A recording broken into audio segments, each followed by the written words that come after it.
Assalamualaikum warahmatullahi wabarakatuh.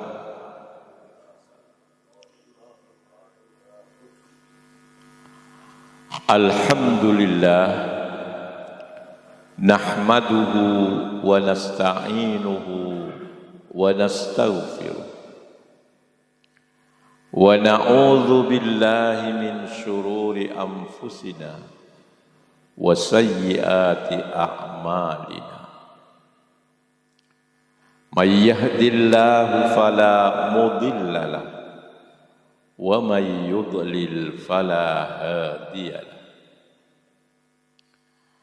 Asyhadu an la ilaha illallah wahdahu la syarika lahu wa asyhadu anna Muhammadan abduhu wa rasuluh. Allahumma salli wa sallim ala abdika wa rasulika khatamin nabiyyi sayyidina wa habibina wa syafi'ina Muhammadinil mab'uthi rahmatan lil alamin wa ala alihi wa ashabihi ajma'in. Bapak-bapak, ibu-ibu, saudara-saudari, jamaah subuh, akhibbaur rahman yang berbahagia. Dalam kajian kita pekan yang lalu, yang kemudian diviralkan oleh Adha Official, yang saya tidak tahu itu siapa yang memiliki Adha Official. Kajian kita semakin tersebar luas dan tanggapan serta komentar juga beraneka macam yang pada umumnya bernilai positif. Bahkan ada beberapa orang yang menelpon langsung kepada saya yang kebetulan punya nomor kontak saya, meminta agar supaya saya lebih memperjelas lagi apa yang saya maksud dalam kajian pekan yang lalu. Maka saya jawab, saya bersedia untuk memperjelas lagi apa yang saya kemukakan, untuk menghilangkan kesalahpahaman. Sebab polemik mengenai Habib-Habib itu sekarang semakin marak, semakin meluas. Maka saya merasa perlu untuk menjawab usulan tadi dengan mengiyakan, tapi dengan syarat. Saya bilang syaratnya ialah saya tidak akan pernah berbicara tentang keabsahan atau kepalsuan dari silsilah nasab para Habib. Apakah betul silsilah nasab keturunan para Habib itu bersambung sampai kepada baginda Rasulullah Muhammad sallallahu alaihi wasallam, sehingga mereka berhak untuk mengaku sebagai dzurriyyah, sebagai anak keturunan dari baginda Rasulullah Muhammad sallallahu alaihi wasallam. Apakah silsilahnya itu muttasil? Muttasilah artinya bersambung terus, tidak terputus kepada baginda Rasulullah. Ataukah sebaliknya, justru silsilahnya munqati'ah, silsilahnya terputus, ada missing link, ya, ada mata rantai yang hilang dalam silsilah nasab mereka, sehingga mereka tidak berhak untuk mengaku sebagai dzurriyyah atau anak keturunan baginda Rasulullah Muhammad sallallahu alaihi wasallam. Saya katakan saya bersedia dengan syarat saya tidak akan berbicara tentang hal itu. Mengapa? Karena saya ini hanya seorang guru ngaji dari sebuah masjid kecil di tengah kampung di Yogyakarta, yang tidak punya keahlian untuk membahas secara mendalam masalah ilmu tentang nasab atau disebut ilmul ansab. Ilmul ansab. Saya bukan ahlinya, makanya saya tidak akan berbicara tentang itu. Silakan, ada ahli-ahli dalam bidang itu. Ada Kiai Haji Imaduddin Usman Al-Bantani. Kiai Imaduddin orang Banten. Ini yang pertama melontarkan statement hasil penelitiannya tentang Habib. Ada beliau. Sebaliknya ada juga penentang-penentang beliau yang juga ahli tentang ilmu nasab. Silakan mereka itulah yang membahas masalah nasab, sah tidaknya para Habib untuk menyatakan dirinya sebagai dzurriyyatun Nabi Muhammadin sallallahu alaihi wasallam. Juga demikian, saya tidak akan berbicara mengenai hasil tes DNA para Habib. Apakah DNA-nya para Habib ini cocok dengan DNA-nya Rasulullah Muhammad sallallahu alaihi wasallam, atau hasil tes DNA-nya justru berbeda. Saya tidak akan berbicara tentang itu. Karena untuk ini sudah ada ahlinya, yakni ahli ilmu genetika. Ya, mereka itulah yang berkompeten untuk membicarakan masalah hasil tes DNA. Demikian pula saya tidak akan berbicara mengenai masalah berbagai penyimpangan yang dilakukan oleh oknum-oknum Habib yang konon kabarnya ada yang memalsukan kuburan, ada yang memalsukan, memutarbalikkan sejarah dan lain sebagainya. Saya kira ini bukan urusan saya. Silahkan ini nanti kalau ada hal-hal yang menyangkut masalah hukum, laporkan kepada pihak yang berwajib. Ada yang menangani.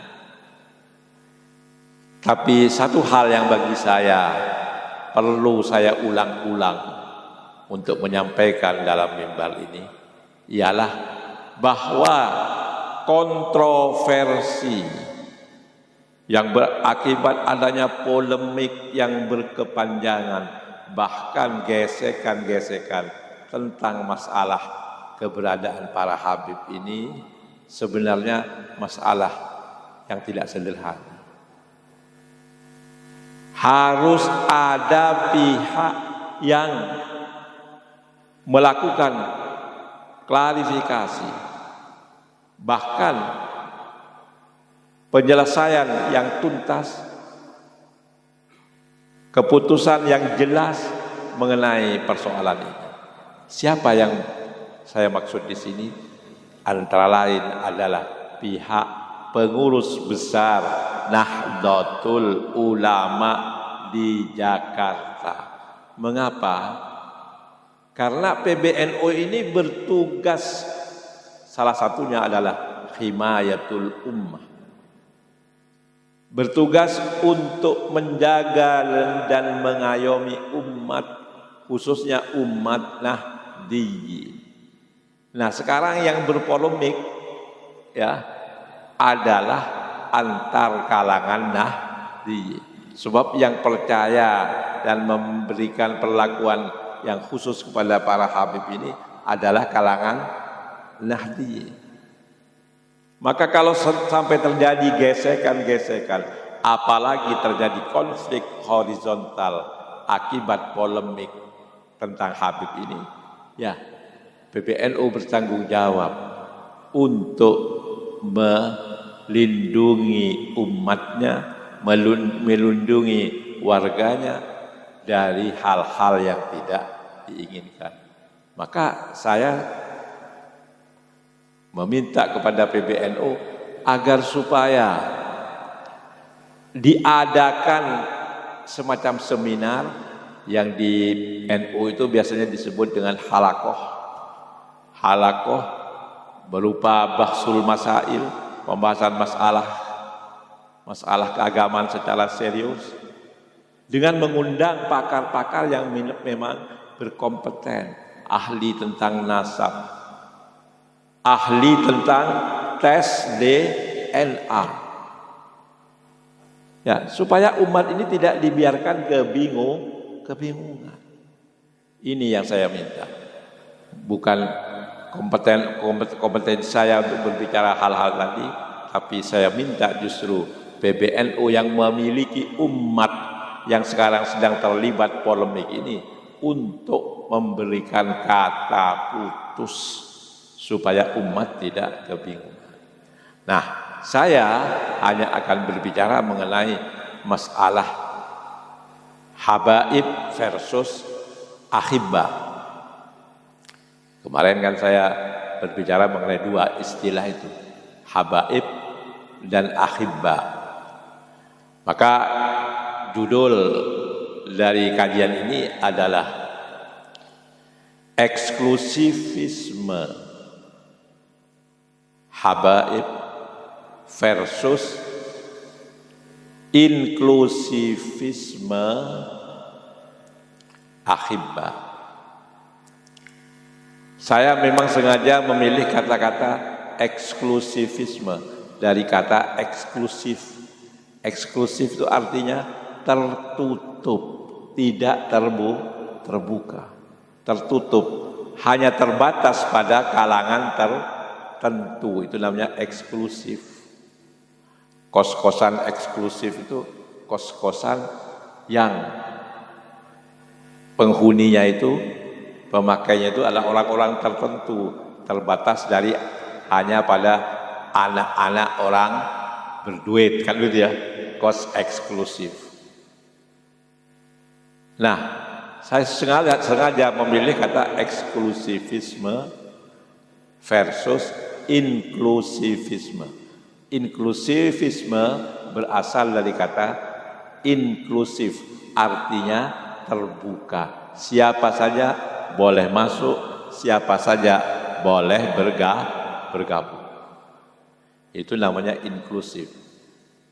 Sengaja saya menggunakan istilah eksklusivisme, inklusivisme, bukan menggunakan kata eksklusivitas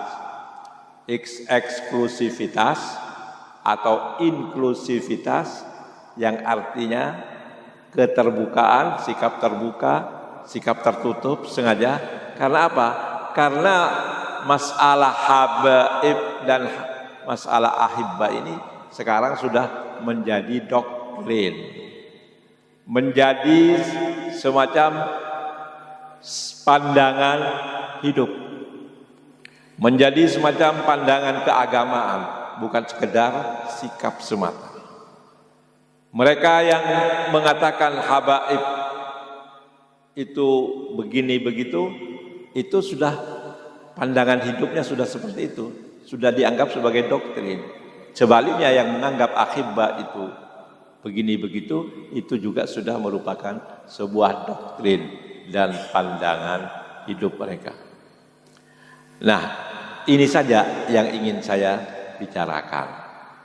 Berbicara tentang habaib, dalam pertemuan yang lalu saya sudah katakan, walaupun dalam beberapa kamus bahasa Arab ada yang mengatakan bahwa habib itu jamaknya antara lain habaib, di samping ahibba dan seterusnya dan seterusnya.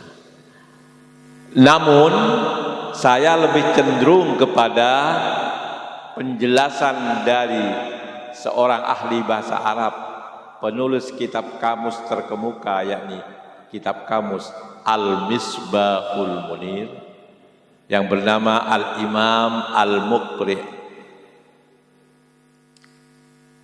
Al-Fayyumi, wafat tahun 770 Hijriah. Al-Fayyumi mengatakan bahwa habaib itu bukanlah kata jamak, bukanlah bentuk plural dari kata habib, tapi habaib adalah plural dari kata habibah. Habibah itu bentuk muannas untuk perempuan. Jadi habib perempuan. Habib perempuan, habibah dalam bahasa Arabnya. Lalu jamaknya itu habaib. Tapi kalau habib laki-laki, jamaknya bukan habaib, melainkan ahibba. Ya, ahibba. Lalu dicontohkan, silakan kata Tobib itu dokter, jamaknya adalah atibba, sama dengan habib, ahibba. Khalil, ya, Khalil, ya kekasih, ya kekasih itu dalam bahasa Arabnya dijamakkan menjadi akhilla, bukan kholail. Satu lagi contoh adalah kata syaqiq dan syaqiqatun. Kita mengenal dalam ilmu faraid, kalau di Jawanya dulu disebut ilmu prail. Ilmu prail itu apa? Ilmu tentang pembagian harta warisan menurut hukum Islam. Di antara ahli waris itu ada yang bernama akhun syaqiqun dan ukhtun syaqiqah. Akhun syaqiq itu artinya saudara kandung laki-laki, syaqiqah ya. Lalu sebaliknya ada saudara kandung perempuan yang disebut ukhtun syaqiqatun, syaqiqah. Itu saudara kandung tapi perempuan. Jamaknya juga sama dengan habib tadi. Kalau perempuan disebut syaqaiq, tapi kalau laki-laki disebut dengan asyiqqa, ahibba. Ya, kalau syaqiqah, syaqaiq, sama dengan habibah, habaib. Nah, bapak-bapak, ibu-ibu, saudara-saudari sekalian, penggunaan kata syaqaiq ini antara lain terkenal dalam sebuah hadis Rasulullah Muhammad SAW yang populer mengenai emansipasi wanita, bahwa wanita itu adalah makhluk Allah yang setara dengan kaum laki-laki. Di situ terkenal sekali sabda Nabi, innaman nisa'u syaqaiqur rijal. Sesungguhnya kaum perempuan itu innaman nisa'u adalah syaqaiqur rijal, syaqiqah-syaqiqahnya kaum laki-laki. Sesungguhnya kaum perempuan itu adalah saudara kandung, tidak lain dan tidak bukan adalah saudara kandung dari kaum laki-laki. Maka jangan diperlakukan dengan semena-mena. Istri itu disayangi, dirayu, ya, dilindungi, diayomi oleh laki-laki. Itu hadisnya jelas menggunakan kata syaqaiqur rijal. Perempuan itu adalah syaqaiq, syaqiqah-syaqiqahnya. Sama dengan habibah menjadi habaib. Maka saya lebih cenderung kepada pendapat Imam Al-Fayyumi ini, bahwa habaib bukan jamak dari habib, tapi jamak dari habibah. Habib perempuan. Saya tidak ingin terjatuh dalam sikap zalim, sikap aniaya dalam bahasa Indonesia. Apa itu kezaliman itu? Terkenal definisi mengenai kezaliman, az-zulmu adalah wad'us syai'i fi fi ghairi mahallihi, atau wad'u syai'i fi ghairi maudhi'ihi, meletakkan sesuatu bukan pada tempatnya, itu zalim. Kebalikan dari kezaliman itu adalah adil, keadilan. Kalau adil itu artinya apa? Wad'u syai' fi mahallihi, wad'u syai' fi maudhi'ihi, meletakkan sesuatu pada tempatnya. Ya, saya tidak ingin zalim dengan menempatkan sesuatu bukan pada tempatnya.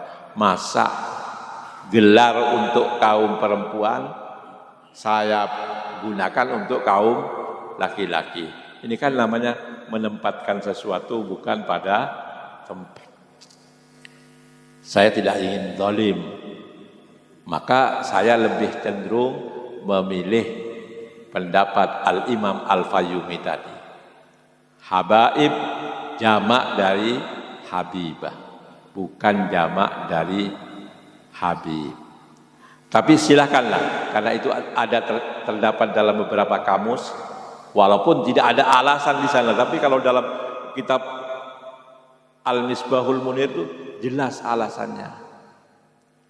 Kalau berupa isim ini maka jamaknya menjadi begini.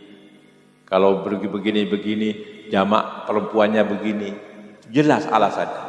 Sementara di kamus-kamus yang lain yang mencantumkan bahwa habib bisa dijamakkan menjadi habaib, itu tidak ada alasan hujjah yang jelas. Nah, yang penting bagi kami adalah untuk menelusuri apa sebenarnya keistimewaan dari kedua istilah ini. Saya sengaja memberi tanda petik, dalam tanda petik kepada kata habaib, ya karena persoalan masih kontroversi, terjadi kontroversi ya, di kalangan para ahli bahasa. Tapi kalau ahibba sudah jelas, tegas dan tercantum dalam kitab suci Al-Quran. Hanya sekali Al-Quran menyebut zamannya habib itu, tapi yang digunakan adalah ahibba. Seperti yang sudah saya kutip dari ayat 18 surat Al-Maidah. Lihat di sana dalam surat Al-Maidah 18 itu terjelas Allah menyitir kata-kata orang-orang Yahudi dan Nasrani. Wa qalatil yahudu wan nasara nahnu abna'ullahi wa ahibba'uh, al-ayat.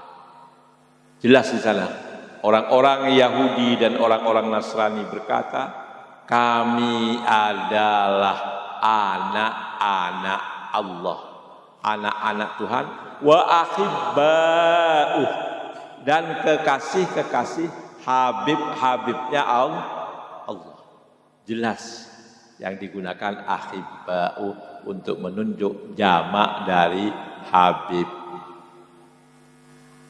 Sedangkan Al-Quran itu sebagaimana sudah saya nyatakan dengan mengutip para ulama ahli bahasa, ahli tafsir, Al-Quran itu merupakan kitabul arabiyyatil akbaru, kitab Arabiyah yang terbesar, sehingga bahasa Arab Al-Quran itu dianggap sebagai standar tertinggi bahasa Arab.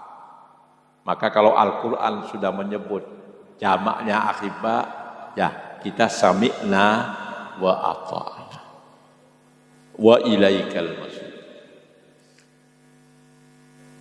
Nah, bapak-bapak, ibu-ibu, saudara-saudari, jamaah subuh ahibbaur rahman yang berbahagia, kalau kita memilih kata habaib sebagai jamaknya habib, yang itu biasa berlangsung di Indonesia ini pada umumnya, ya, maka ada konsekuensi. Habib yang dijamakkan menjadi habaib itu maknanya adalah orang yang dicintai. Dicintai oleh siapa? Dicintai oleh orang-orang yang mencintai. Dicintai oleh orang-orang yang mencintai, yang sekarang sudah berbentuk sebuah komunitas yang bernama komunitas muhibbin.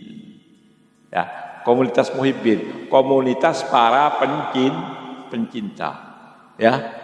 Jadi dengan adanya komunitas muhibbin ini berarti mereka telah menempatkan para habib ini hanya pada satu posisi, yakni satu posisi sebagai orang-orang yang dicintai. Siapa yang bertugas mencintai, mestinya juga para habib ini yang mencintai juga di samping dicinta. Tapi ternyata yang mencintai itu adalah para muhibbinnya. Habibnya hanya dicinta. Sehingga hal inilah yang mendorong sebagian oknum habaib untuk tidak memberdayakan muhibbinnya, tapi justru memperdaya muhibbinnya. Ya, sehingga muncullah perilaku-perilaku, ucapan-ucapan, ya, yang tidak mencerahkan, tidak memberdayakan para muhibbinnya. Seperti munculnya cerita-cerita khurafat, cerita-cerita tahayul, cerita-cerita yang tidak benar, baik menurut akal maupun menurut agama, yang dilakukan oleh oknum-oknum habib. Ini salah satu konsekuensi kita kalau memilih kata habaib. Berbeda kalau kita memilih kata ahibba. Kata ahibba sebagai jamak dari para habib. Habib di sini artinya adalah orang yang dicintai. Siapa yang mencintai? Nah, ini pertanyaannya.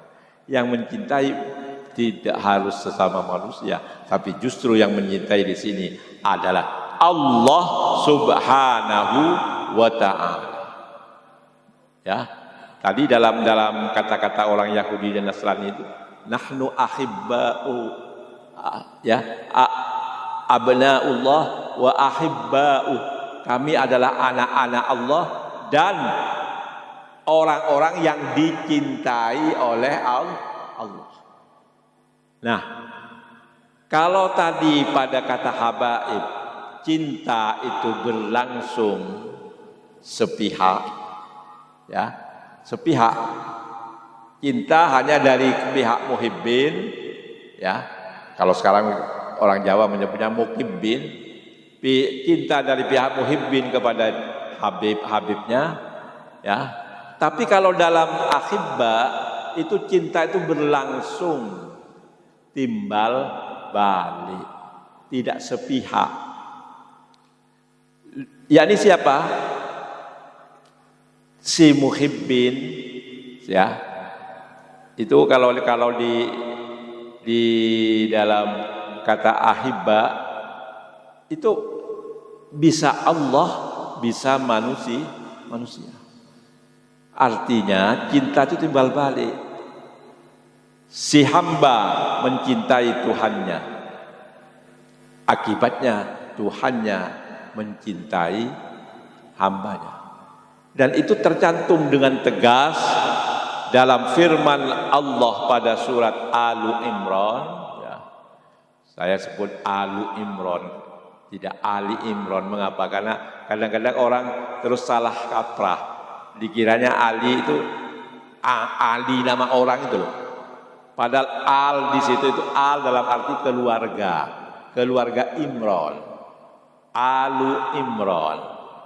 Tapi kita membacanya Ali Imran, seakan-akan Ali seperti Ali bin Abi Thalib, Ali Arifin, Ali siapa, sehingga Ali menjadi Ali nama, padahal itu Alu Imran, keluarga Imran. Nah, dalam surat Ali Imran, ya, ayat 31, Allah dengan tegas menyatakan, Qul in kuntum tuhibbunallaha fattabi'uni yuhibbukumullahu wa yaghfir lakum dzunubakum. Qul, katakanlah wahai Nabi Muhammad, in kuntum tuhibbunallaha, jika kamu memang cinta kepada Allah. Ya, yang cinta siapa? Manusia toh. Jika kamu mencinta Allah, fattabi'uni, maka hendaklah kamu ikuti aku Muhammad. Ikuti aku kalau memang kamu mengaku cinta pada Allah, maka ikuti aku. Yuhibbukumullahu wa yaghfir lakum dzunubakum. Niscaya Allah akan mencintai kamu. Wa yaghfir lakum dzunubakum, dan niscaya Allah akan mengampuni untukmu dosa-dosa kamu. Jadi kalau kamu mencintai Allah, Allah sebagai habibmu, maka sebaliknya yuhibbukumullah, Allah akan mencintai kamu, Allah akan menjadi muhibmu. Jadi istilah habib dalam konteks jamak ahibba itu justru kecintaannya timbal balik. Hamba mencintai Allah, akibatnya Allah mencintai si hamba. Caranya bagaimana? Caranya adalah dengan ittiba kepada Rasulullah Muhammad sallallahu alaihi wasallam. Mengikuti ajaran-ajaran yang dibawa oleh Nabi Muhammad sallallahu alaihi wasallam. Kalau kita konsisten ittiba kepada Nabi Muhammad sallallahu alaihi wasallam dalam ajaran-ajaran yang beliau bawa, baik berupa ayat-ayat Al-Quran yang beliau terima dari Allah melalui malaikat Jibril, maupun melalui sunnah Rasulullah sallallahu alaihi wasallam, maka insya Allah kita akan dicintai oleh Allah. Maka istilah Habib yang jamaknya ahibba itu bersifat terbuka untuk siapa saja, tanpa memandang garis keturunannya, keturunan raja atau keturunan orang biasa, keturunan nabi ataukah keturunan wali, ataukah keturunan kiai atau keturunan orang biasa juga. Tidak ada bedanya. Sepanjang dia konsisten mengikuti atau ittiba kepada Nabi Muhammad sallallahu alaihi wasallam, maka dia akan menjadi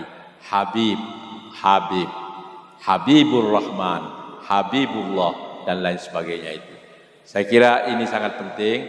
Sebaliknya kalau kita mengikuti Habib yang jamaknya Habaib, maka itu keanggotanya terbatas. Hanya terbatas pada mereka yang memiliki garis keturunan tertentu.